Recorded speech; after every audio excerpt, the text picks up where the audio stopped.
Okay, so in terms of looking at the stabilities of alkenes, which we have to do when we're doing E1 reactions because that's how we determine what the major product is, here are some relative stabilities that one can get. And the question is, how do you actually verify our rules that say more substitution, more stable? And this is one of the ways that we can do it by doing computer calculations. And I'll just show you some of the ones I ran on my computer. For instance, if I look at this double bond, which has a grand total of 3 hydrogens on it, which means it just has one alkyl group, let's call that a relative stability of 0. Now I should step back because we'll talk about this in a moment, that whenever we're plotting energy out, the lower the energy, the more stable the molecule. And we talked about that with Hammond's postulate.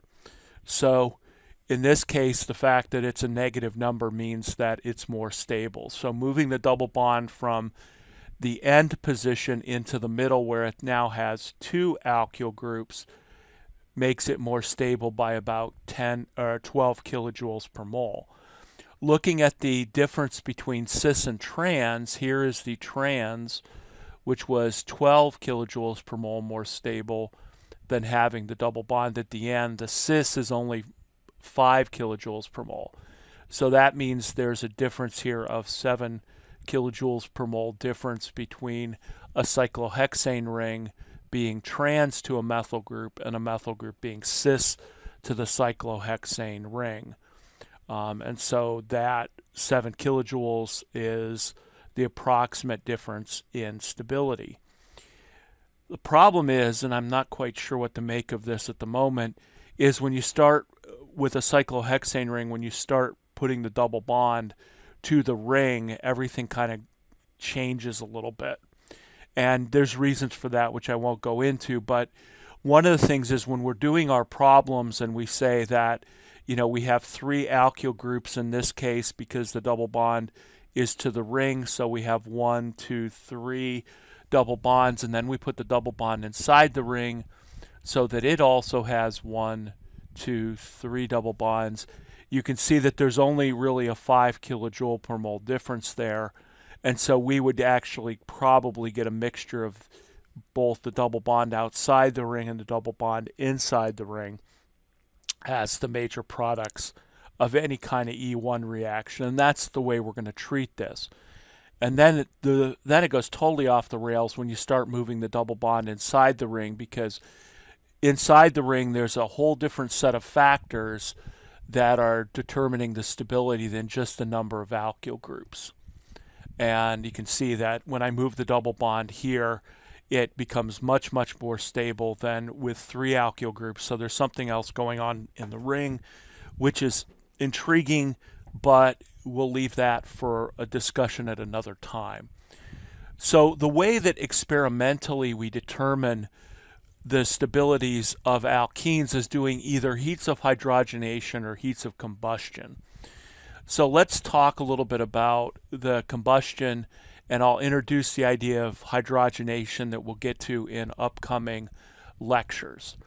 So if you take a molecule, let's say for instance I take something as simple as ethene, and I react it with oxygen gas and I do combustion, what are my products? My products are always CO2 and water. Those are always the products of combustion. And remember, combustion is an oxidation reaction from general chemistry. So in this case, I would have to balance out the equation. This is basically a C2H4, which means I need 2 CO2s. I now have 4 plus 4 oxygens here. And let's see, now we got to balance hydrogen. So I've got 4 hydrogens. I need 2 waters.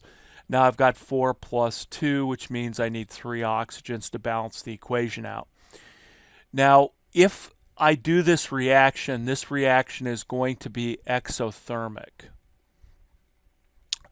And what that means is on our energy coordinate diagram, if we go from the reactants down to the products, which again will be CO2 and water, I'm going to basically give off energy in terms of a delta H of that reaction.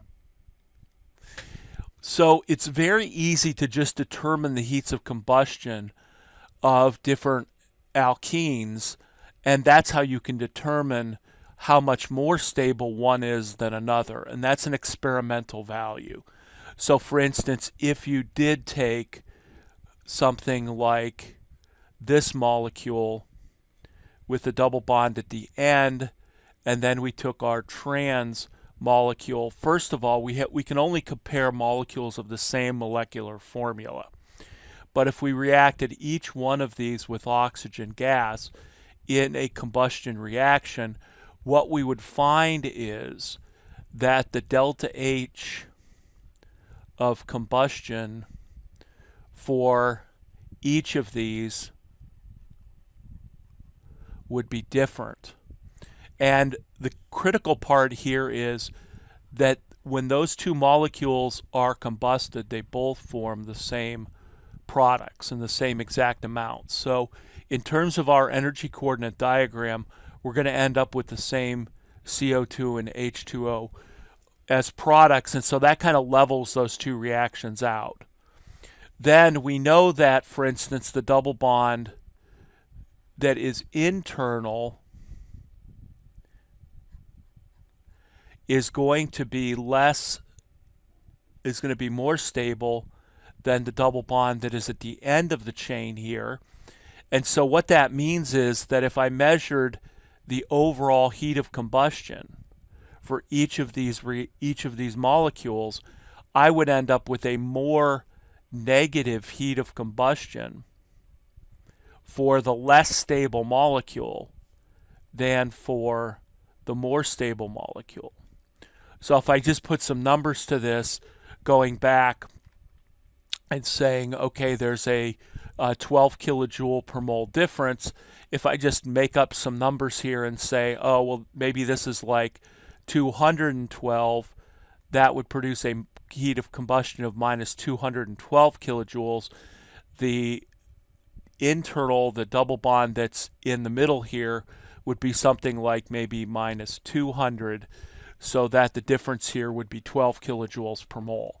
But the critical part is that if we had these values, what we would do is we would basically start here and go up 212. Over here we would go up 200, and that would then give us this difference here, which would be our 12 kilojoules per mole. So experimentally, this is how we can determine and show that a double bond outside of a benzene ring with more substituents is more stable.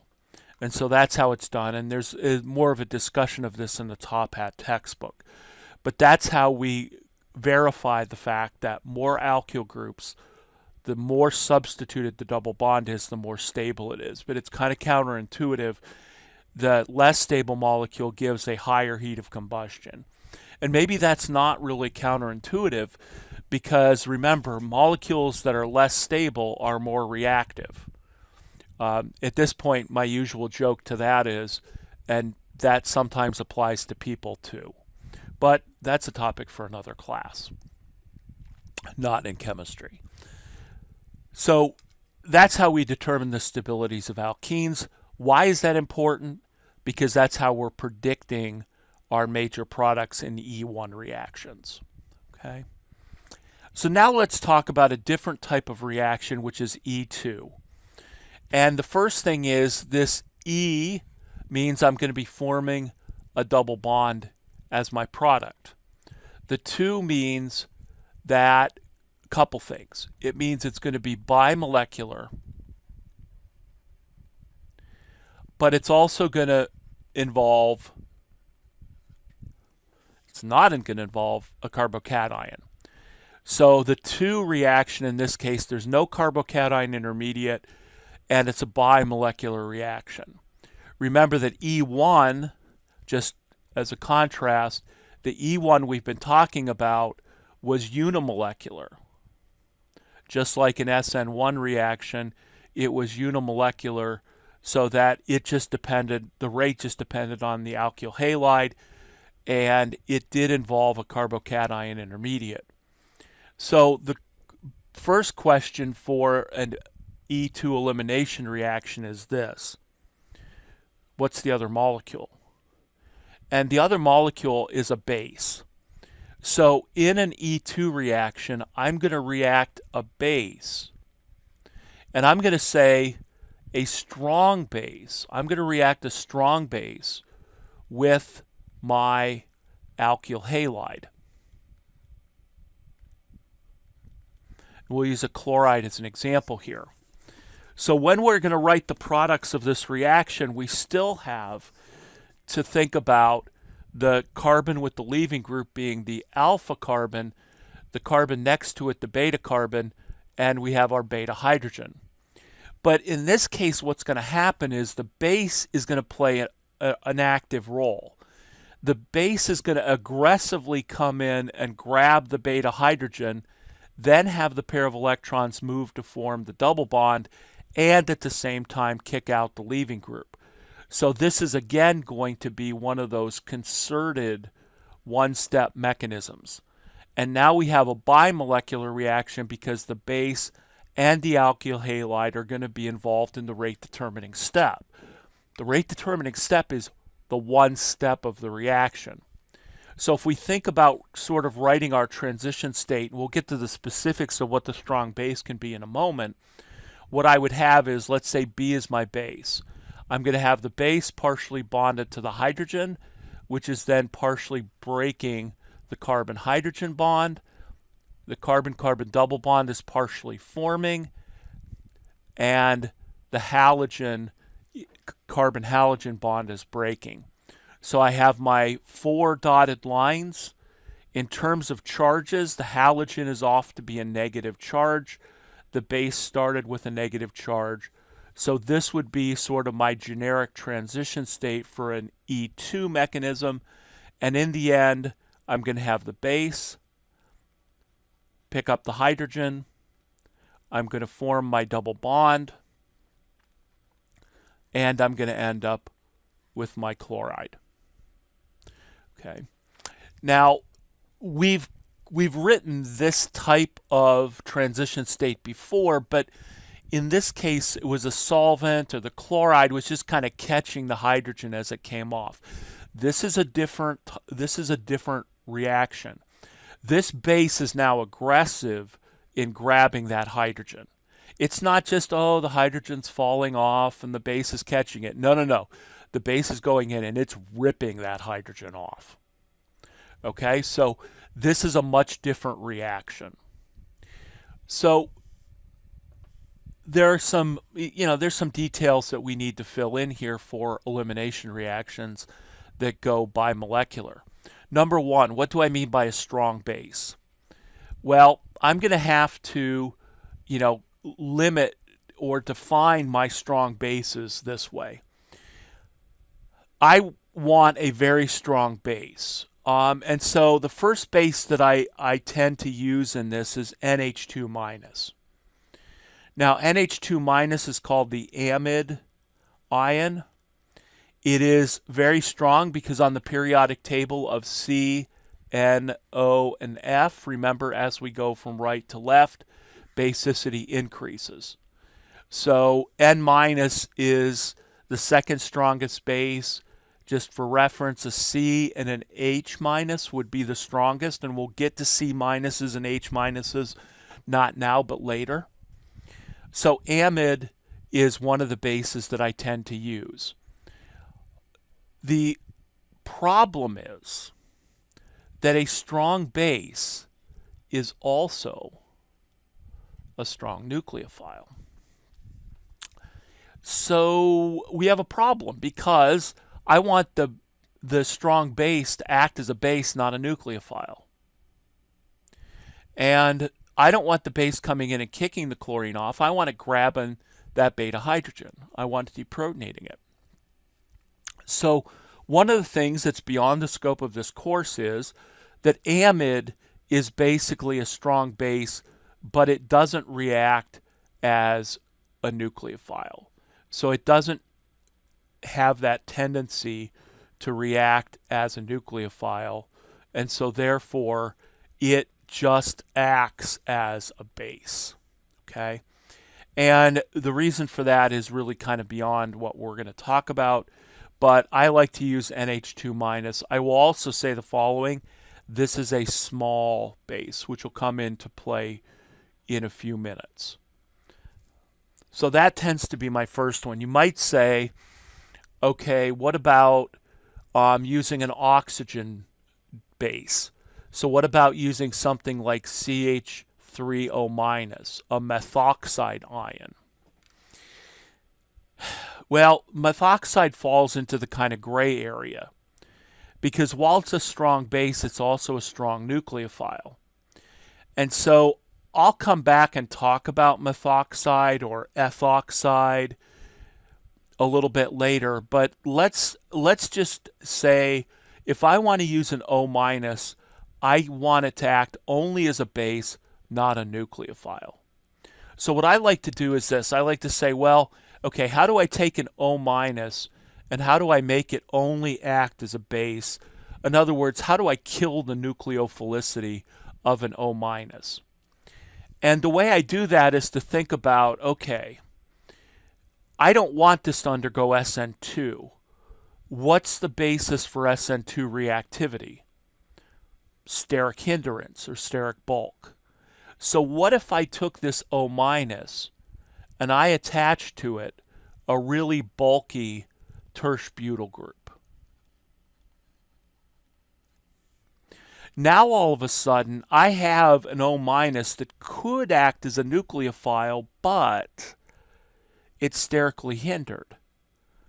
And so the steric hindrance of the tertiary butyl group will keep it from reacting as a nucleophile and force it to react only as a base. And this is kind of thinking through what the reactivities of SN2 was. And remember, tertiary halides did not undergo SN2. Why? Because they were too sterically hindered. I'm using that same principle here to make this O minus now nothing more than a strong base. And as a strong base, that O minus then is only going to do E2. It's not going to do SN2. The problem with this guy right here, the methoxide, is that it could either do SN2 or E2.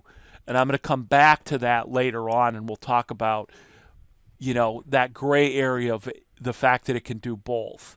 I'm trying to live here in the non-gray area to just say, okay, this amide, for whatever reason, doesn't act as a nucleophile. It's a strong base. It's small. This is going to be a strong base, and it's going to be what I would call a bulky or sterically hindered base.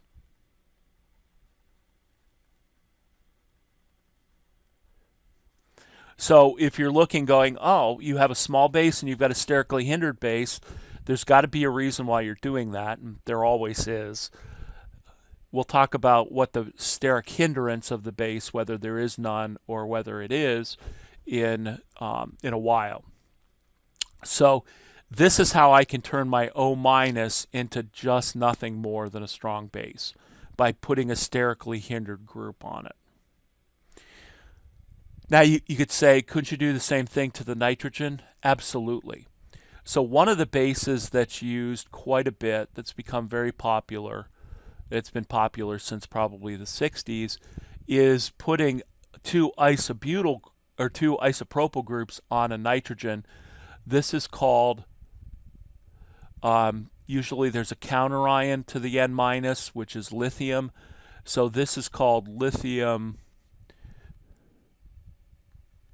diisobutyl, or diisopropyl, sorry. Lithium diisopropyl amide, which is abbreviated as LDA. So LDA is a very commonly used base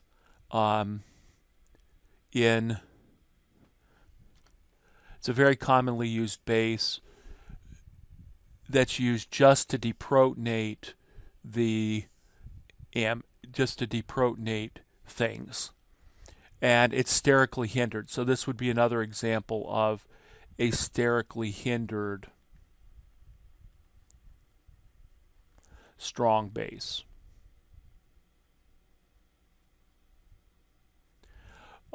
My favorite of these bases is not the LDA, but to actually put 3 methyl groups around a silicon atom and study and use this, which is called lithium hexamethyl disilazane, or LIHMDS. And I've done a lot of research in the past, both using it as a graduate student, and then I used it as a postdoc, and we've done some things with it here in terms of using that as a sterically hindered strong base as well, including some NMR type stuff that you'll learn about in the second semester. So this you'll see in the textbook, you'll see particularly LDA. The person that I did my postdoc with at Brown was actually, he and his graduate students were able to get crystallize the lithium diisopropylamide and get its crystal structure, which was quite important at the time. And we've published, when I was a postdoc with him, we published a number of structures with this as well. I prefer this simply because it's a lot easier to work with than this. So these are the strong bases, and I'm going to divide them into 2 camps. Small strong bases and sterically hindered strong bases. And I'm going to use amide and tertiary butoxide. And the reasons for that will become apparent as we go through. So just to kind of step back here, now I'm doing E2. I'm doing bimolecular elimination. The base is going to come in, grab a beta hydrogen, have the pair of electrons move to form the double bond, and kick the leaving group, the halogen, off all at the same time to form the double bond. And so I either going to use amide or I'm going to use the tertiary butoxide. So now let's talk a little bit about the stereochemistry of this reaction. And in order for me to talk about the stereochemistry of this reaction, I need to now go back and fill in some details from the last lecture when we talked about E1 having the ability to form either a cis or a trans double bond. So just to go back for that reaction, let's say, for the sake of argument, that I was going to do an E1 reaction on just butane. So I break the carbon-chlorine bond, so I form my chloride and I form my carbocation. And so what I said at the end of the last lecture video was that if I lose this beta hydrogen, I can form either the trans double bond or I could form the cis double bond. And the question is, well, how does that happen? So what I'm going to have to do now is I'm going to have to take this carbocation and I'm going to have to write out its orbital picture. So first of all, this carbocation has 1 second bond to hydrogen, a 3rd bond there. It is sp2 hybridized and it's trigonal planar. So that means that it looks like this. And over here might be the CH3 group. Here's 1 hydrogen. Here's the hydrogen, and then over here is my second hydrogen with basically 2 hydrogens here, and then my CH3 group. Okay. And we'll leave the stereochemistry ambiguous here. Now, this carbocation is sp2 hybridized. That means that carbon has a positive charge. What's in this p orbital? If you said nothing, you're correct. It's empty. That's what's giving this carbon a positive charge. So in order for me to form the double bond and lose this beta hydrogen, what I have to do is remember the idea that this carbon now is sp3 hybridized. And what's going to happen is I need to line up one of the sp3 hybrid orbitals with the empty p orbital. So that way, as the hydrogen, as this pair of electrons moves, what I'm doing is I'm basically going to be lining up the molecule like this so that the sp3 hybrid orbital and the p orbital are going to overlap in the transition state, because ultimately what I'm forming is the double bond, and the double bond has the two p orbitals. So if you can kind of think about this, as the electrons move to form the double bond, what's happening is this sp3 hybrid orbital, as this hydrogen is leaving, this sp3 orbital, remember, has this little tiny lobe here that we normally forget about. What's happening is, as that hydrogen leaves, this is becoming now a p orbital, and as it's becoming a p orbital, then it'll overlap and will form the double bond, the pi bond. Okay. So in the transition state, what I need to do is I need to align an sp3 orbital with a hydrogen on it, with a beta hydrogen, parallel to that empty p orbital. Now, that could happen from the top orbital lobe, or it could happen on the bottom orbital lobe. And so in this case, that's why, if I try and sketch this out a little bit more accurately,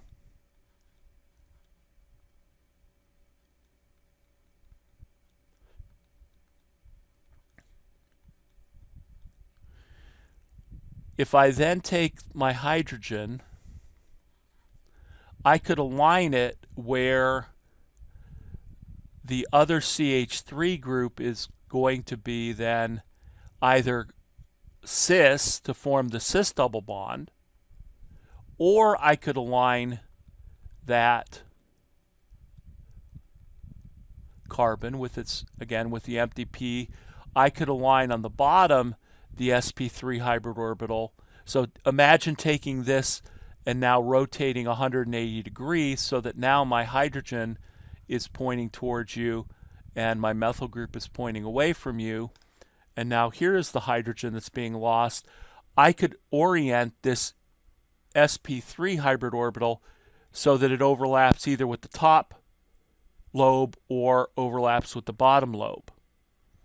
And depending on how it does that, in this case it would give me the cis product, and if it overlapped with the bottom lobe, it would give me the trans product.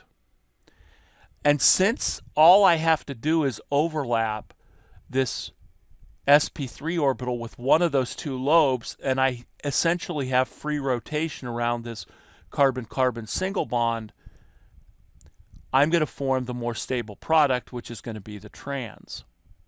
Okay, so there isn't any stereochemical restriction on forming the double bond.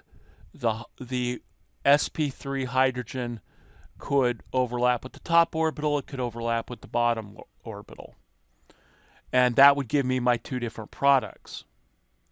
So that's why in the last lecture I said, if you're doing an E1 mechanism, you could get the cis down here, you could get the trans, but what you're going to get is you're going to get the most stable product. Okay, so it's because there's no stereochemical restriction on the sp3 orbital overlapping with the p orbital in the transition state. It could either happen from the top or the bottom. Now the situation is much, much different in E2. In E2, what's going to happen is that I need to basically align the sp3 hybrid orbital of the beta hydrogen anti to the sp3 orbital that has the chlorine attached to it. And remember, the chlorine has its sp3 hybridized, so there's its sigma bond, and there are my other bonds. So I need to orient this in what is called an anti-periplanar geometry in the transition state. So periplanar just means that the beta hydrogen's bond and the carbon leaving group bond are in the same plane. Anti means they're anti. Because remember, if I was over here looking down that carbon-carbon bond, what would I see? I would see a Newman projection with my beta hydrogen here and my chlorine leaving group there. So they're anti. We use the term anti-periplanar. I don't know if that's gone out of fashion or not, but that's what I call it, is the anti-periplanar geometry. And you might say, well, couldn't it be just planar? Couldn't it be coplanar? No, it can't. Here's the reason why. Remember, there's these little teeny tiny sp3 hybridized, the sp3 hybrid orbital lobes that we always never talk about except when we need to, and now we need to. So imagine what happens when my base comes in and grabs this hydrogen. Ultimately, I'm going to make this. I'm making the double bond, right?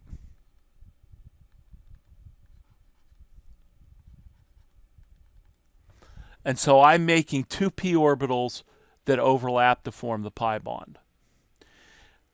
So if you can imagine, as this hydrogen is being pulled off, those orbitals are going to swing. This one's going to swing up to become parallel, and this one's going to swing this way to become parallel.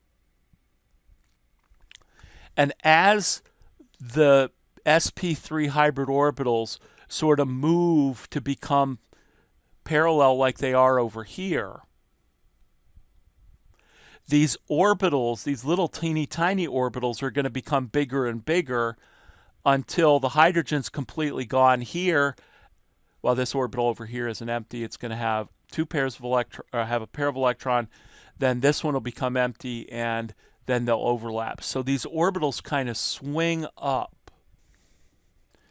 So those two orbitals swing up, and I'll try and show you in the video here in a minute with my arms kind of how they swing up into forming then.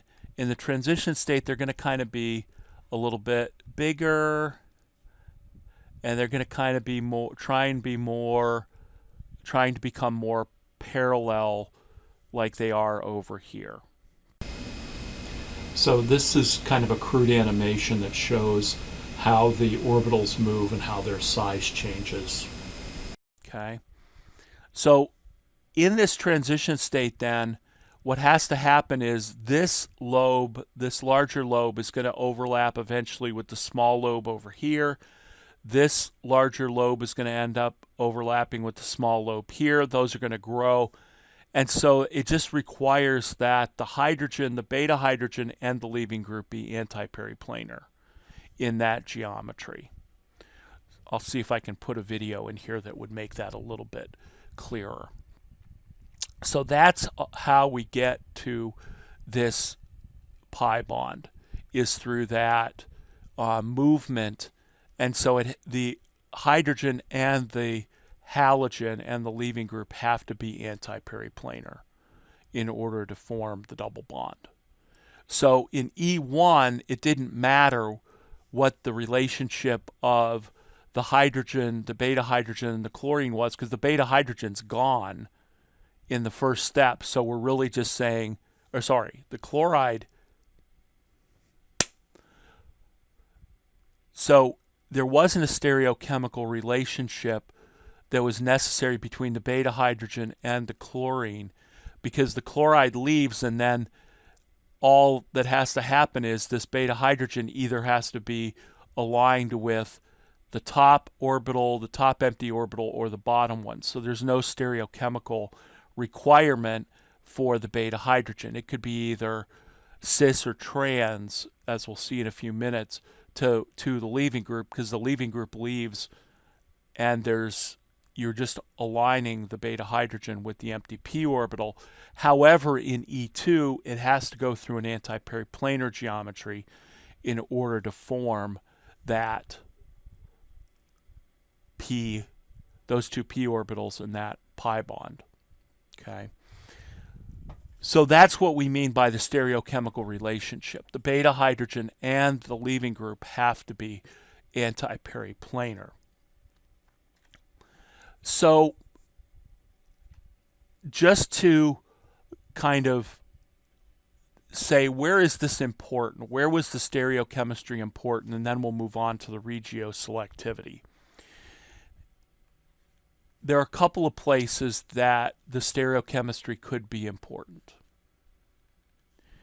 First of all, in an acyclic system, let's say I put a beta hydrogen here, I put a methyl group here, I put a CH3CH2 group here. Over here, let's put a chloride, let's put a hydrogen, and let's put a methyl group here.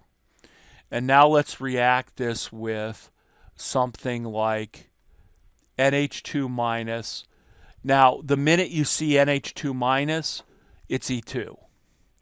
The minute you see tertiary butoxide, which is, again, that base, and that's the simplification of the tertiary butyl group.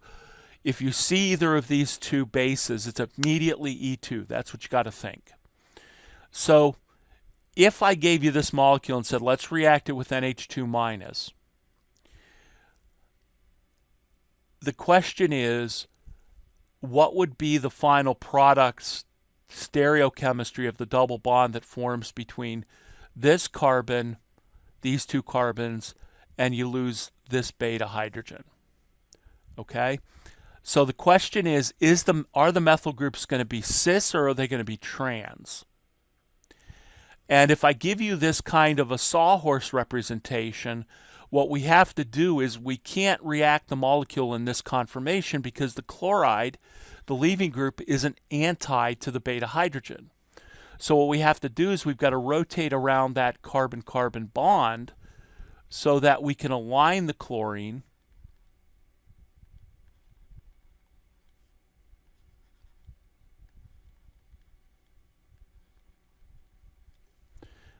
So in other words, I have to rotate this chlorine down here to where the methyl group is. Then I've got to rotate the methyl group to where the hydrogen was. And now I've got to rotate the hydrogen up here so that now I've oriented the molecule so that the chlorine and the hydrogen are now antiperiplanar to each other.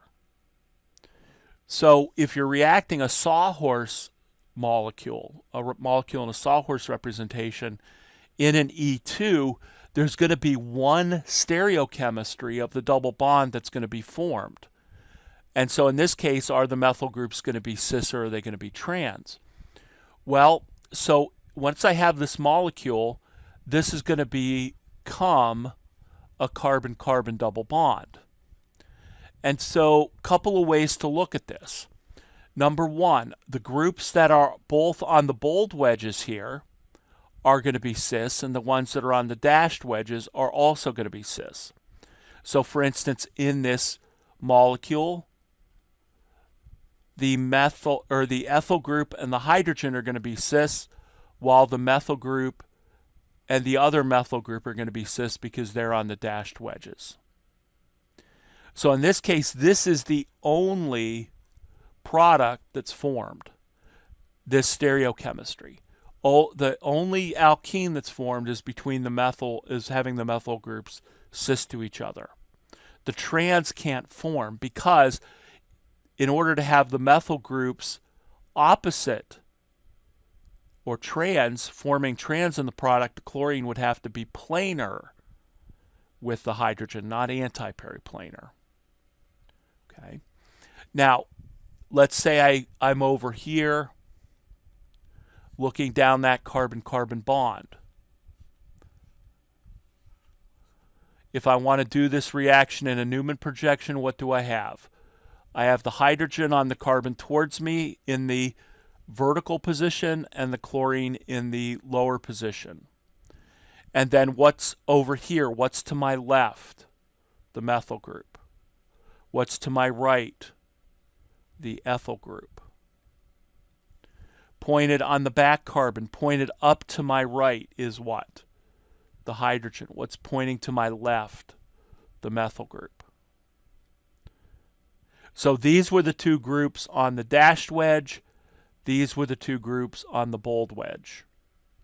And so now what you can see is that when the base comes in and grabs this hydrogen and the chlorine leaves and the pair of electrons moves, these two groups collapse together to be cis, and these two groups over here collapse together to be cis as well.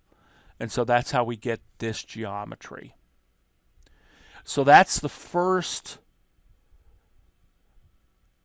way that we look at a very specific stereochemistry of this reaction, is when we have a sawhorse representation. The other place where the stereochemistry becomes extremely important is in a cyclohexane ring. And so in a cyclohexane ring, if I have my leaving group on a bold wedge, the beta hydrogen that can be removed, so let's say I have two beta hydrogens here. Remember, this is the alpha carbon, this is the beta carbon, these are the beta hydrogens. I'm going to call this beta hydrogen A, and I'm going to call this beta hydrogen B. The only beta hydrogen that can be removed by the base is the beta hydrogen that is trans to the leaving group in the cyclohexane ring. Okay? That's our rule. The rule is that the beta hydrogen that's trans to the leaving group is the only one that can be removed when I use a strong base, which means in an E2 mechanism. If I had, for instance, a hydrogen here and a methyl group here, this beta hydrogen, because it's still a beta carbon and a beta hydrogen, that beta hydrogen cannot be removed by the base because it is cis to the leaving group. And so only those beta hydrogens in the ring that are trans to the leaving group can be deprotonated by a base in an E2 mechanism. That's the rule. Just like up here, the only beta hydrogens that are anti-periplanar can become anti-periplanar to the leaving group can be removed by the base. When the base comes in up here and grabs that hydrogen, and we go through this series of arrows. Now, you might say, okay, that's a great rule, but why does it happen? Okay, so let's take this cyclohexane and let's turn it into a chair. Okay. And this is carbon 1 and this is carbon 2, and we'll worry about the other group in a moment. So this is carbon 1, this is carbon 2. Remember, axial, equatorial, equatorial, axial. Now, the chlorine and the beta hydrogen have to be anti-periplanar to each other.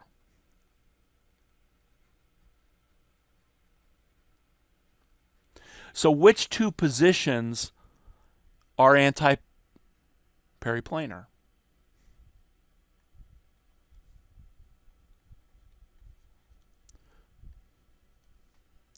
Those two, the axial positions. The equatorial positions So this was HA and this was HB. The equatorial positions can never be antiperiplanar. So for this E2 reaction to occur, for the base to come in and grab this hydrogen and then have the pair of electrons move in that direction, the beta hydrogen must be axial and the leaving group must be axial in order to fulfill the antiperiplanar geometry of the transition state. Okay. Now over here, if I'm on top of this molecule looking down on these two groups, what do I see? The chlorine is above the plane of the ring, which it is here. The beta hydrogen is what? Beta hydrogen B is below the plane of the ring. And so that's why you can only have the hydrogens that are antiperiplanar be removed, and those antiperiplanar hydrogens have to be trans to the leaving group, which means that they have to be diaxial. You might say, well, what if this chlorine was equatorial? I got to do a ring flip. So this is the geometry that has to be formed in order for E2, which means that this beta hydrogen must be trans to the leaving group. So we don't normally work with the molecule in the chair conformation, but that's the reason why. So if you can imagine on the other side here, this is carbon 6, right? So that's going to be carbon 6 over here. So we got an equatorial position and we have an axial position. The way I've written this molecule, I've got my hydrogen in the axial position up, and I've got my methyl group in the, I have my hydrogen in the equatorial position up. I've got my methyl group in the axial position down. This hydrogen is now what? Cis to that chlorine. I cannot twist this molecule around to ever make a hydrogen that is cis to the leaving group become diaxial. Can't do it. So in this case, you have to have this hydrogen would have to be in the axial position, which again means it would have to be anti-periplanar. It has to be trans to the leaving group. Okay, so these are the two stereochemistries, or where the stereochemistry becomes important in writing the product. When you have a sawhorse acyclic system, and when you have a cyclohexane cyclic system.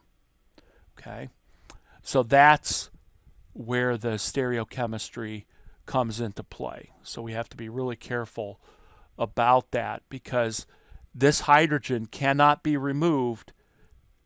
That hydrogen cannot be removed in an E2 mechanism. Okay. And we'll talk about E1 in a few minutes. Okay. Okay, now let's talk about what is called the regiochemistry of this reaction.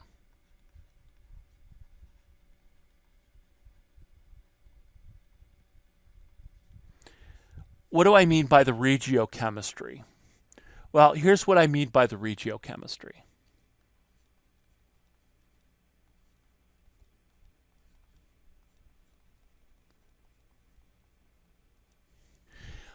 When I do an E2 reaction using a strong base in the E2 mechanism, I can write the products of the reaction simply by saying, first, the leaving group carbon, the carbon attached to the leaving group is the alpha carbon.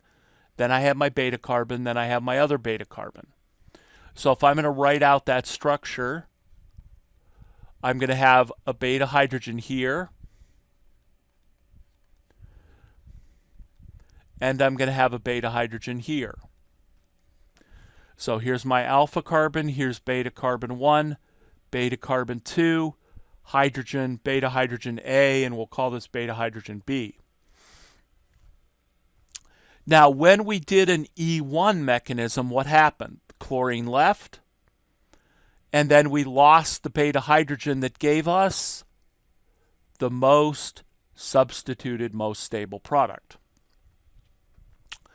Now, the rules are going to be slightly different then for E2. And because I have two different bases. So remember, my NH2 minus base is small. And my tertiary butoxide base is sterically hindered.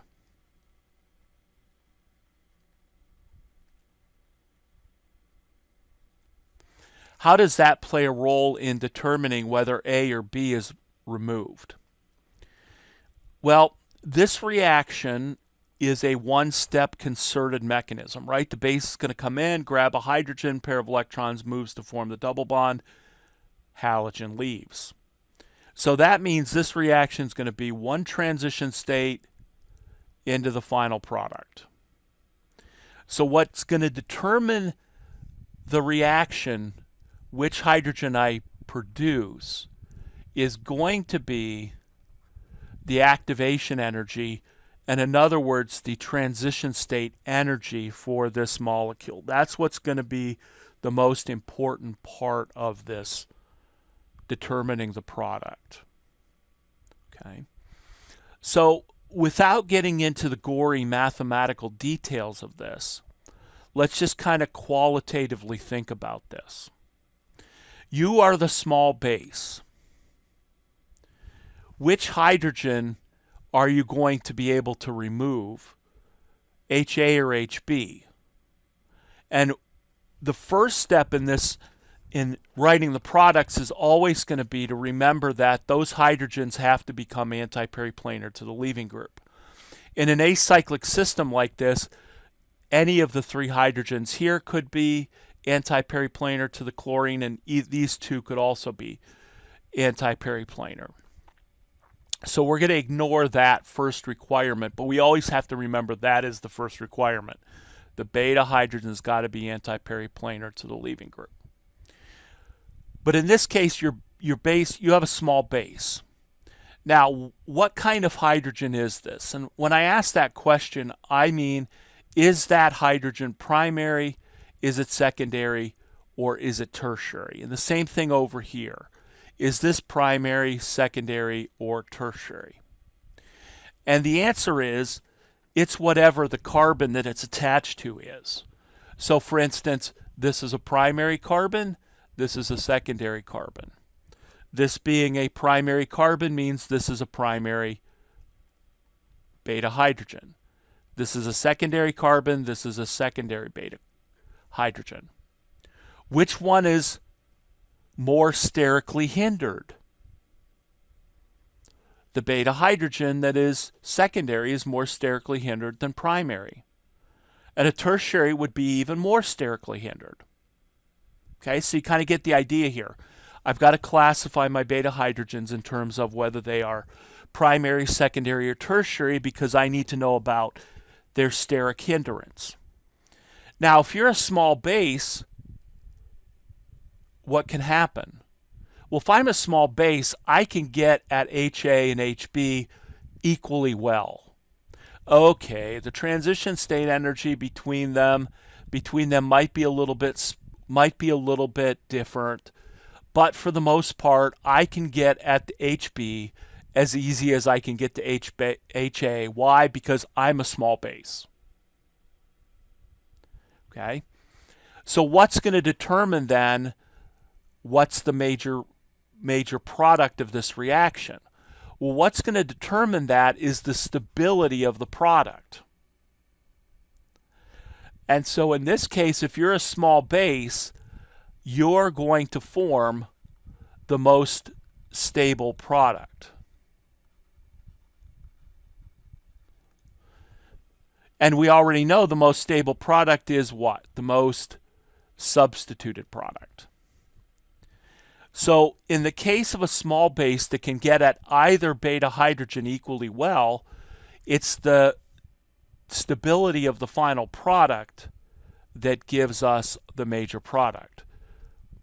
So in other words, When you react an NH2 minus with an alkyl halide, the major product's going to look like the E1 product, or actually it doesn't look like it. It is the E1 product.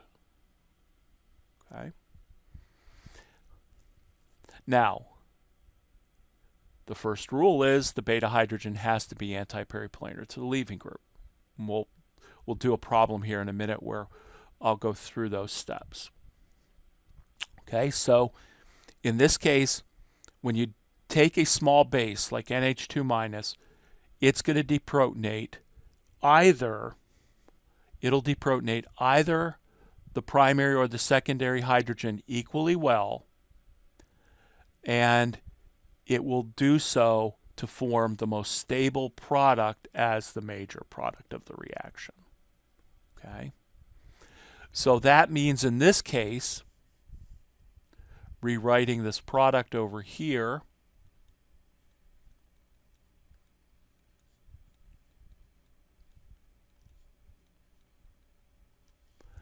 that the NH2 minus will come in and grab that hydrogen, the pair of electrons will move here, and my major product will be forming the double bond in the middle of the butane molecule and forming 2-butene. Okay. And I should add, after our discussion earlier, that it would form the trans 2-butene as the major product. But let's just deal with the fact that it forms 2-butene or but-2-ene as the major product. Okay. So that's going to be the major product. Why? Because the double bond formed between carbons 2 and 3 is more substituted than the double bond formed between carbons 2 and 1. Right. So small bases always produce the most stable product as the major product, assuming they can get to that hydrogen to deprotonate it, meaning that hydrogen is trans to the leaving group. Now, tertiary butoxide, in the case of tertiary butoxide, what happens here? Well, we can take a non-mathematical approach and just say you're a big sterically bulky base. Who can you get at easier? The primary hydrogen or the secondary hydrogen? You can get at the primary hydrogen a lot easier. Why? Because it's less sterically hindered, and you are sterically hindered. It's going to be harder to get at the secondary hydrogen because you're sterically hindered, and it's got more steric hindrance around it. So the sterically hindered will go after the least sterically hindered beta hydrogen. It will go after the least sterically hindered beta hydrogen. Now, in terms of the true math of that, what happens is that trying to get to HB, the transition state energy is going to be much higher than trying to get at the primary HA, where the transition state energy is going to be lower. And so when you have the transition state for a bulky base trying to get at a more sterically hindered hydrogen, you're going to have then a greater activation energy than you would be if it's less sterically hindered. And so the greater the activation energy, remember, the slower the reaction, the smaller the activation energy, the faster the reaction. So that means that if I took that same molecule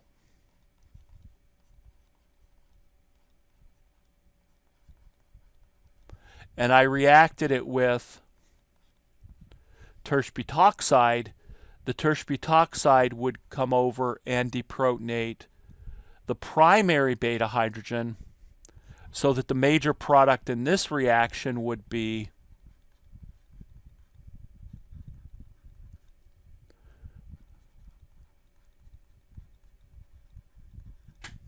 but-1-ene or 1-butene. So the steric hindrance then plays a role in reacting the tertiary butoxide sterically hindered strong base, you'll get the product that is less substituted. Although that's true, but there are exceptions. There are cases where we should really think about this as the least sterically hindered beta hydrogen is removed. But generally, that means that the double bond that is less substituted. Now, when you form the more substituted product, that is what is called the Zaitsev product.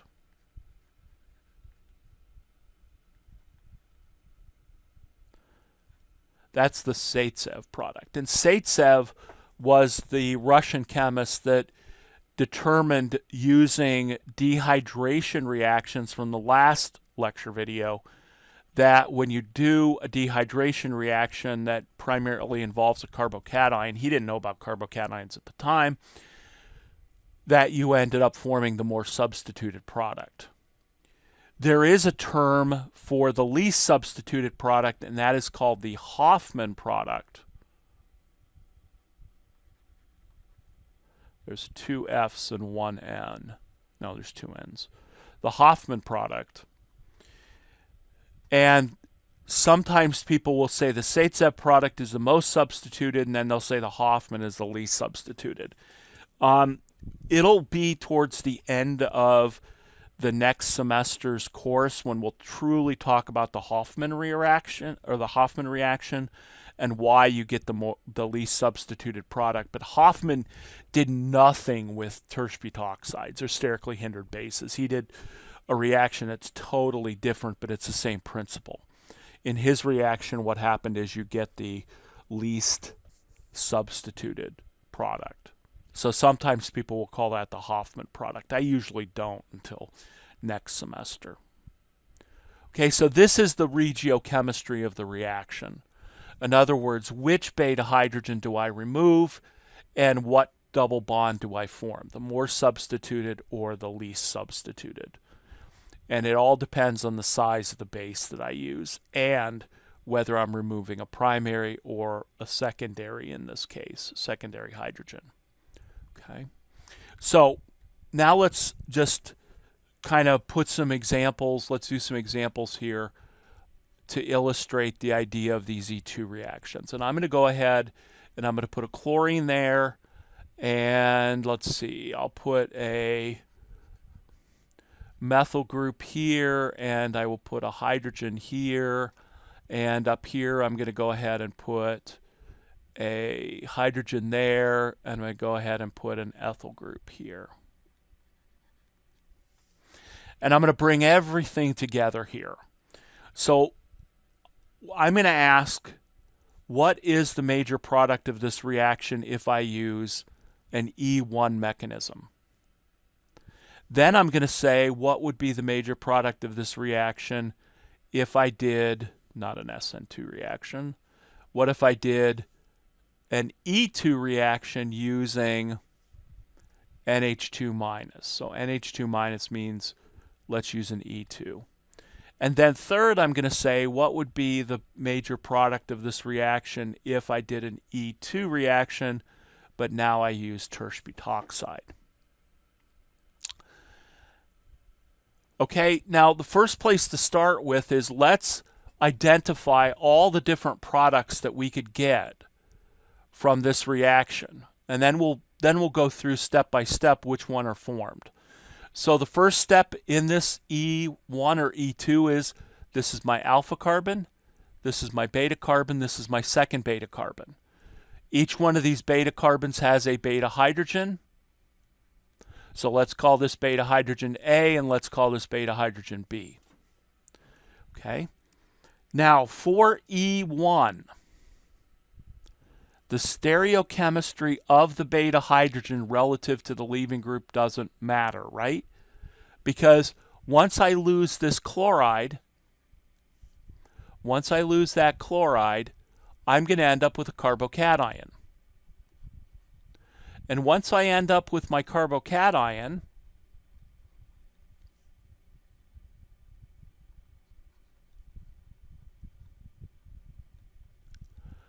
it doesn't matter whether the hydrogen was cis or trans to the leaving group because the leaving group ain't there anymore.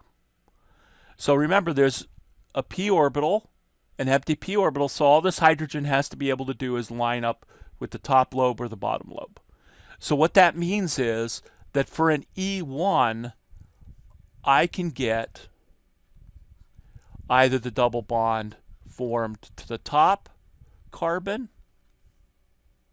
Now the bottom carbon, in this case, its stereochemistry doesn't change.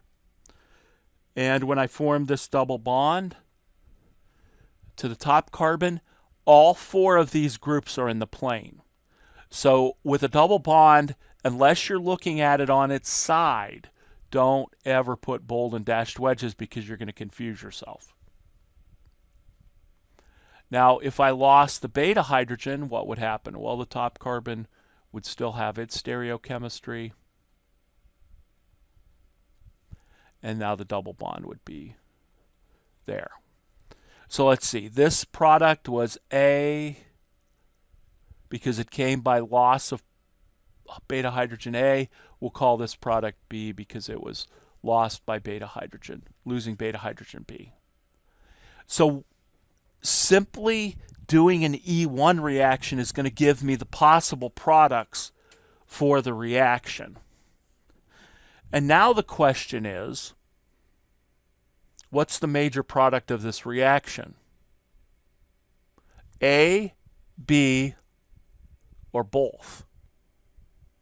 Meaning that A and B are formed in nearly equal amounts. Okay, so the video is going to stop here. And when the video stops, you're going to go ahead and answer that question. And then, again, this is kind of, if you want to work it out, you can. But you're going to need to remember the basics of E1. So which one of these two products is going to be the major product? A, B, or they're going to be equally produced. All right, what did you answer? Well, remember, this is an E1 mechanism. And so in this case, what's the major product of the E1 reaction? The product, the double bond that is most substituted, most stable. Which double bond is that? Well, how many alkyl groups are attached to product A? 1, 2, 3, because there's just one hydrogen. How many alkyl groups are attached to carbon B? 1, 2, 3. So they have an equal number of alkyl groups, which means that for the E1 reaction, both are the major product of the reaction. Remember, it doesn't matter what the alkyl group is, we're just counting alkyl groups. So it doesn't matter whether it's methyl, ethyl, or a 100 carbon chain. An alkyl group's an alkyl group. So in this case, we get both products formed as the major product.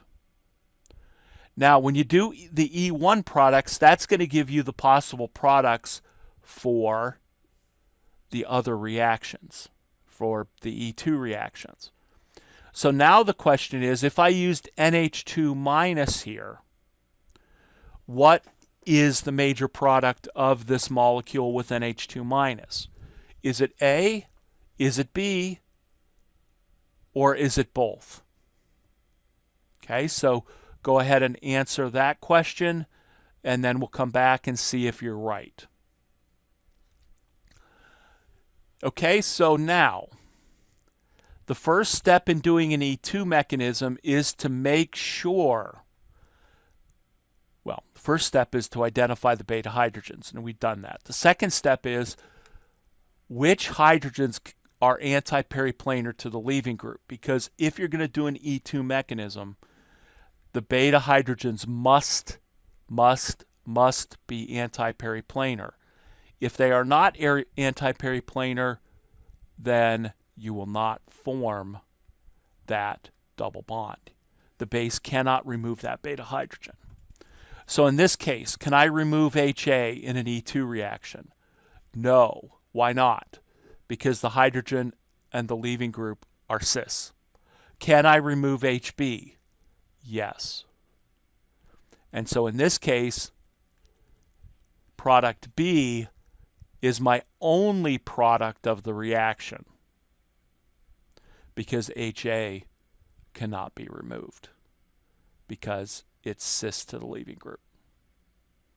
Okay, so product B is the major product of the E2 reaction with NH2 minus.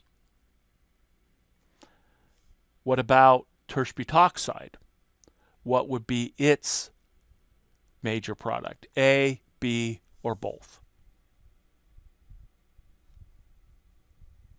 Okay? Same rule. Since this is an E2 mechanism, only hydrogens that are trans to the leaving group can be removed. Can HA be removed? No, cis. HB? Yes, it's trans. So in this case, I would only get product B as well.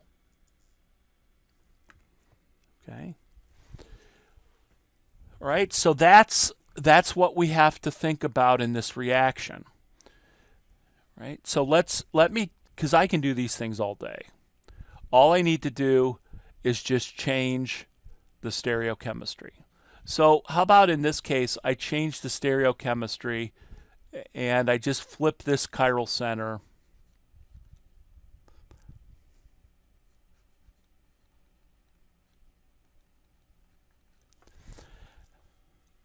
And same thing would be true here. I would do the first, let's do E1.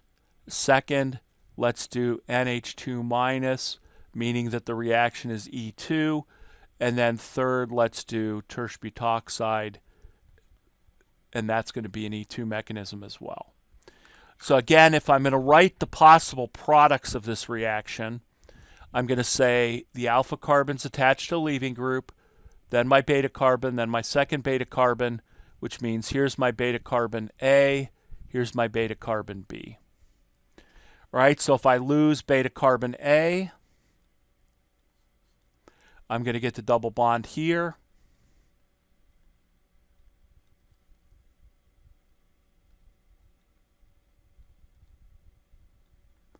If you're kind of like, how did that happen? Well, this pair of electrons moves here, and the chlorine leaves, or the chlorine left, and the pair of electrons moves there, so I'm going to form my double bond. That would be product A, since it was lost by product A. And now how about product B? In product B, I'm going to go ahead and lose the hydrogen, beta hydrogen B, and so there is product B. And if you're like, aren't those the same products you wrote above? Yes, they are. But it's a different reaction because I changed the stereochemistry. All right, same questions. For E1, here are my two possible products. What is going to be the major product of the reaction in E1? A, B, or both? Right? E1, which product is more substituted? If you're having a sense of deja vu, that's because we did it up here. So both would be the major product because they're both equally substituted. Rewind the video and I'll go back through that answer. All right, how about NH2 minus in this reaction? Which one is going to be the major product? A, B, both. Okay, now, can NH2 minus deprotonate A? Now it can because I changed the stereochemistry. So yes, beta hydrogen A is trans to the chlorine. Beta hydrogen B is trans to the chlorine. That means these two possible products can be formed. Which one is more substituted? Because remember, NH2 minus will give you the more substituted product if you have a choice that the beta hydrogens are, both removable. And in this case, remember, both double bonds are equally substituted. So again, the answer would be both. Okay. All right, third point, tertiary butoxide plus this. which one will be the major product of tertiary butoxide in this molecule? A, B, both. Okay? Now, can I remove HA? Yes. Can I remove HB? Yes. Which one am I going to preferentially remove? Well, what kind of hydrogen is this? It's tertiary. What kind of hydrogen is this? It's tertiary. So in theory, both A and B would be the major products, right? Well, yes, but remember the tertiary butoxide is going to remove the hydrogen that is least hindered. So on a first pass, they're both tertiary, but now let's look at some of the groups around it. What's around this tertiary hydrogen? That ethyl group. What's around this tertiary hydrogen? A methyl group. So in theory, we could make a strong case that B would be the major product of this reaction, because hydrogen B, beta hydrogen B, is less sterically hindered, slightly less sterically hindered than it's less sterically hindered than HA, because there's a methyl group surrounding it, not a more sterically hindered ethyl group. Okay. All right, so these are the kinds of things that we now need to think about in an E2 mechanism. We need to think about, first of all, can I even remove that beta hydrogen? If I can, it's because that beta hydrogen is anti-periplanar, or in the ring systems, trans to the leaving group. Then that's the stereochemistry. Then for the regiochemistry, which hydrogen am I going to remove? For NH2 minus, if I can get it equally, both of them equally, then I'm going to form the more stable double bond. On the other hand, if I'm going to use tertiary butoxide, then I'm going to remove the hydrogen that comes from the least hindered environment. Usually as a core evaluation, primary, then secondary, then tertiary. And then if they're both the same, take a look at the groups around and see which group is less sterically hindered. Okay? So that's E2 reactions, and we're going to come back and combine all of these reactions actually in the Top Hat next chapter. We're going to talk about this, including we'll talk about more rings in the next video lecture.